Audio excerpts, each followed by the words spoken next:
എല്ലാവർക്കും വിനീത നമസ്കാരം. ശ്രീമദ് ഭാഗവതം ദശമസ്കന്ധോത്തരാർത്ഥം അധ്യായം 70 ശ്ലോകം 45, 46, 47 3 ശ്ലോകങ്ങൾ ഇന്ന് നമുക്ക് നോക്കാം. ഈ 3 ശ്ലോകങ്ങളോട് കൂടിയിട്ട് 70ാമത്തെ അധ്യായം ഇവിടെ സമാപിക്കുകയാണ്. അങ്ങനെ നാരദ മഹർഷി ഭഗവാനോട് പറയാണ്, അവിടുന്ന് കുടുംബസമേതം യുധിഷ്ഠിര മഹാരാജാവിന്റെ രാജധാനിയിൽ വന്നിട്ട് രാജസൂയം എന്ന യജ്ഞം വേണ്ട പോലെ നടത്തി കൊടുക്കണം. യജ്ഞത്തിനായിട്ട് വരുന്നവർക്കെല്ലാം അവിടുത്തെ കാണുവാനുള്ള ആ ദർശന സൗഭാഗ്യം മാത്രല്ല, ദർശന സ്പർശന സംഭാഷണം ആനന്ദം അനുഭവിക്കാൻ സാധിക്കും. അങ്ങനെ രാജസൂയം യാഗം വഴി അവിടുന്ന് ലോകാനുഗ്രഹം ചെയ്യണം.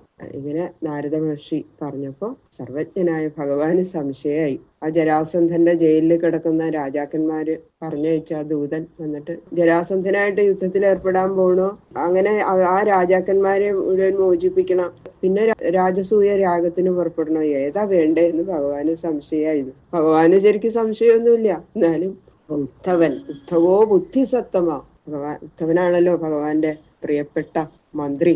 ഉദ്ധവൻ പറയൂ, ഈ സമയത്ത് നമ്മൾ എന്താ ചെയ്യേണ്ടത്?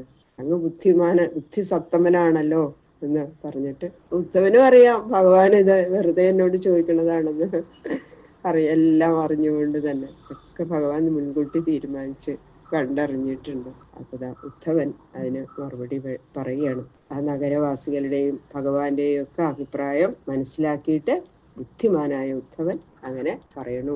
കൃഷ്ണായ വാസുദേവായ ഹരയേ പരമാത്മനെ പ്രണതക്ലേശനാശായ ഗോവിന്ദായ നമോ നമഃ.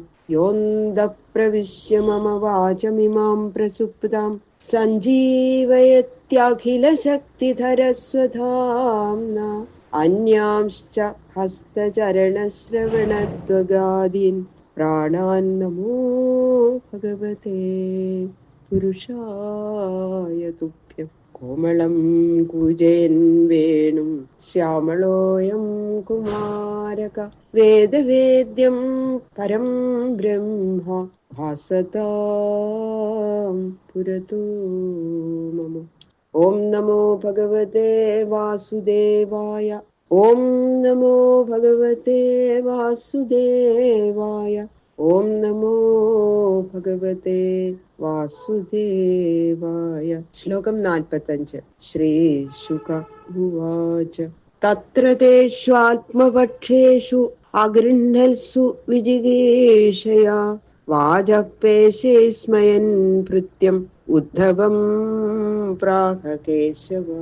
നാരദൻ ഇങ്ങനെ പറയുന്നത് കേട്ടുകൊണ്ട് ആ സദസ്സിലുണ്ടായിരുന്ന കൃഷ്ണപക്ഷക്കാരായ യാദവന്മാര് ജരാസന്ധനെ ജയിക്കാൻ പോവുകയാണ് ഇപ്പൊ വേണ്ടത്, യുധിഷ്ഠിരന്റെ യാഗത്തിനല്ല ഇപ്പൊ പോവേണ്ടത് എന്ന് പറഞ്ഞ് നാരദന്റെ അഭിപ്രായത്തെ അത്ര മാനിച്ചില്ല അവരിങ്ങനെ പറഞ്ഞുകൊണ്ടിരുന്നു. ഇപ്പൊ വേണ്ടത് ആ ജരാസന്ധനെ ജയിക്കാൻ പോവുകയാണ്.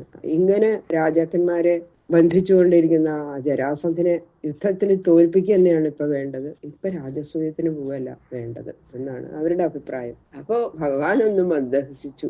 അങ്ങനെ മന്ദഹാസരൂപമായ മായയാൽ ബ്രഹ്മാദികളെയും സ്വാധീനപ്പെടുത്തിക്കൊണ്ട് സൃഷ്ടി സ്ഥിത്യാദികൾ നടത്തിക്കൊണ്ടിരിക്കുന്ന ശ്രീ ഭഗവാൻ കേശവൻ പുഞ്ചിരി ചെയ്തുകൊണ്ട് തന്റെ മന്ത്രിസത്തമനായ ഉദ്ധവനോട് ഇങ്ങനെ പറഞ്ഞു. ശ്രീ ഭഗവാൻ ഉവാച ത്വം ഹി ന പരമം ചക്ഷു സുഹൃൻ മന്ത്രാർത്ഥ തത്വവിത് തഥാത്ര ബ്രൂഹ്യനുഷ്ഠേയം ശ്രദ്ധത്മ കരവാമതത്. ത്വം ഹി നീ തന്നെ ന ഞങ്ങളുടെ പരമം ഉത്കൃഷ്ടമായ ചക്ഷു കണ്ണ്, സുഹൃത്ത് ബന്ധുവും, മന്ത്രാർത്ഥ തത്വവിത് മന്ത്രസാധ്യങ്ങളായ കാര്യങ്ങളുടെ സ്വരൂപത്തെ അറിയുന്നവനും, തഥാ അതുകൊണ്ട്, അത്ര ഇവിടെ, അനുഷ്ഠേയം അനുഷ്ഠിക്കേണ്ടതിന്, ബ്രൂഹി പറഞ്ഞാലും, തത് അതിനെ, ശ്രദ്ധത്മാ ശ്രദ്ധിച്ചുകൊള്ളാം, കരവാമ ചെയ്തുകൊള്ളാം.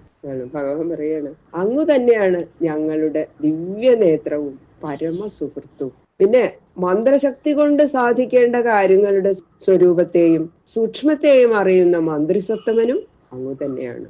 അതുകൊണ്ട് ഇപ്പൊ ഞങ്ങൾ ചെയ്യേണ്ടത് എന്താ എന്നുള്ളതൊന്ന് ആലോചിച്ചു പറയൂ ഉദ്ധവ. അങ്ങ് പറയുന്നത് പോലെ ശ്രദ്ധിച്ചു കേട്ട അതുപോലെ ഞങ്ങൾ ചെയ്തോളാം. അത് ഞങ്ങളെന്നാ ഭഗവാൻ പറയണത്. ഇത്യുപാമന്ത്രിതോ ഭർത്ര സർവജ്ഞേനാവിമുഗ്ധവത് നിദേശം ശിരസാധായ ഉദ്ധവ പ്രത്യഭാഷത. ഇങ്ങനെ ഭഗവാൻ പറയണുണ്ട്. അപ്പൊ ഉദ്ധവന് ശരിക്കെല്ലാം മനസ്സിലായി. സർവജ്ഞേന അഭി, എല്ലാം അറിഞ്ഞിരിക്കുന്നവൻ എങ്കിലും, മുഗ്ധവത് മൂഢനെ പോലെ, ഭർത്ര സ്വാമിയാൽ, ഇതി ഇപ്രകാരം, ഉപാമന്ത്രിത മന്ത്രിക്കപ്പെട്ട, ഉദ്ധവ ഉദ്ധവൻ, നിദേശം കൽപ്പനയെ, ശിരസ്സുകൊണ്ട് ആധായ ധരിച്ചിട്ട്, പ്രത്യഭാഷത മറുപടി പറഞ്ഞു. എല്ലാം അറിഞ്ഞിരിക്കുന്ന ഭഗവാൻ ശ്രീകൃഷ്ണൻ ഒന്നും അറിയാത്തവനെന്ന മട്ടില് ഇങ്ങനെ പറഞ്ഞപ്പോ സ്വാമിയുടെ കൽപ്പന ശിരസാ വഹിച്ചുകൊണ്ട് ഉദ്ധവൻ ഇങ്ങനെ മറുപടി പറഞ്ഞു. ഉദ്ധവന്റെ മറുപടി അടുത്ത അധ്യായത്തിലാണ്. അങ്ങനെ നമ്മള് ആ മഹത്തായ രാജസൂയത്തിലേക്ക് പ്രവേശിക്കാൻ പോകുന്നു. ഇത് ശ്രീമൽ ഭാഗവതേ മഹാപുരാണേ പാരമഹംസ്യാം സംഹിതായാം ദശമസ്കന്ധേ ഉത്തരാർദ്ധേ ഭഗവത്യാന വിചാരേ സപ്തതിതമോധ്യായ. സർവത്ര ഗോവിന്ദ നാമ സങ്കീർത്തനം. ഗോവിന്ദ ഗോവിന്ദ ഗോവിന്ദ. ഈ 70-ാമത്തെ അധ്യായം ശ്രീകൃഷ്ണ ഭഗവാന്റെ ശ്രീപാദങ്ങളില് സമർപ്പിക്കുന്നു. കായേന വാച മനസേന്ദ്രിയേർവാ ബുദ്ധ്യാത്മനാ വാ പ്രകൃതേ സ്വഭാവാത് കരോമി യദ്യത് സകലം പരസ്മൈ നാരായണായേതി സമർപ്പയാമി. സർവം ശ്രീകൃഷ്ണാർപ്പണമസ്തു.